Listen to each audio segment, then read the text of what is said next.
Manipur, a tiny sensitive border state, has as many as 17 underground insurgent outfits wanting to divide it up further. In the hills, the tribal Naga and Kuki militants are waging a relentless battle. In the valley, insurgents want a liberated Manipur. The heavy human toll of these clashes, plus the valley's communal riots in May, prompted the Congress-led government to call in the army. But is that a lasting solution? Is the problem insurmountable?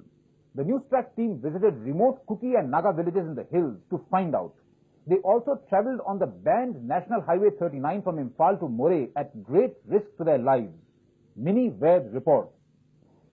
Miêu chăm pong yung asat bin make the cup ng kako yoshi ayong ahal lang. Kahon hasatak patubin. Kahit. No, all men nung siya chăm na bolo ba makasipli po. Na bolo kanumpo. Victims of insurgency everywhere speak the same language of pain and suffering. This man's lament could easily be echoed in today's Kashmir or yesterday's Punjab. Behind these images of beauty lie the all too familiar images of sorrow. Naga militants set ablaze 22 houses in this Kuki village, Sitta, despite an army post barely 15 minutes away. Today the villagers believe in arming themselves. Manipur's real tragedy is not the fact that it has a history of 40 years of insurgency. It is that no one, not the government, centre, press or public, pays any attention to it. Manipur's 5 hill districts have, in the last 6 months, seen the most violent phase of the Kuki-Naga feud. What is it all about? The Nagas, represented by the National Socialist Council of Nagaland, want a separate southern Nagaland of their own, which includes substantial areas of Manipur. We are never Indian, and we will never be Indian, and we have our own right. We have our own right to determine our future. On the other side, the Kukis, a migratory tribe originally from Burma, have been spurred by their own newly created Kuki militant organizations to throw up a demand for a separate Kuki land. Mention Kuki land to a proud Naga and watch the sparks fly.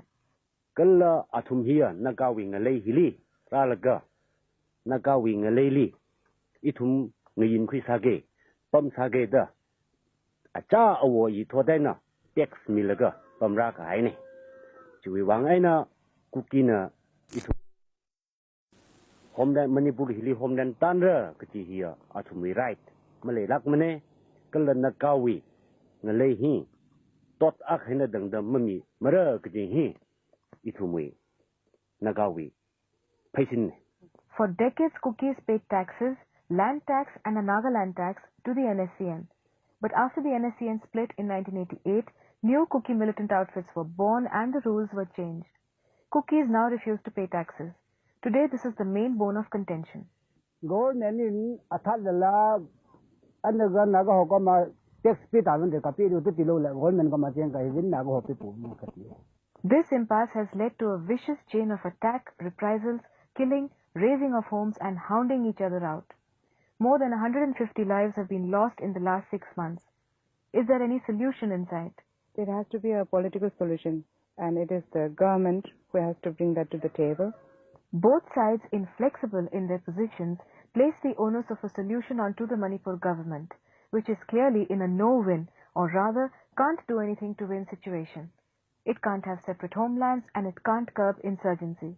I have to admit our deficiency, but deficiency is also partly because we are not determined, we are not political motivation, political determination, but because, the police which is to deal with it is so badly armed and they are so immobile. It is the same syndrome of short-sightedness that seems to afflict insurgency-ridden states in India, whether it is Punjab, Kashmir or the Northeast. Ignore the problem in the initial stages. In the meantime, militants highlight perceived grievances, gather public support, arms and a mass base, and destabilize the police forces. Political leaders playing off one group against the other lose credibility and finally resort to knee-jerk responses which are usually too little and too late. They call in the Green Berets. In Manipur, the army was called in after 100 deaths and gruesome devastation following communal riots in the valley in May. Army is not the solution, I know. But the situation as it is, we have to resort to it. We have to depend on them. center should open up a dialogue with these people, with these insurgents, and try to find a political solution. As in Kashmir and earlier in Punjab, the people's alienation from the national mainstream is very real in Manipur. When the state fails to administer, obviously the insurgents fill the vacuum. In the hills, the Kuki and Naga militants have taken up battle positions. This crucial highway linking Imphal to the border town of Moreh has been completely taken over and all traffic banned by the NSCN. Just recently, they ambushed an army convoy, killing 36 people. Newstrack met KNA representatives who crossed over from the Burma border to talk to us. Do they have any clear strategy on how to achieve their goal of a Kuki land in Burma? They seemed quite confused. The lands which we have occupied just now, it is from the beginning of our forefathers and mothers. So we have to take or we have to occupy this area, a separate land for the Kuki. When do you think that you will be able to succeed in this? How long will it take you? We suppose it will take 4 or 5 years. You're going to fight with Burma. What is your military strength? Military train means? Strength. How many arms, how many people? So this is about special training trainers, 600, about 600 volunteers are there. 600 volunteers. And you have sophisticated arms? Yes.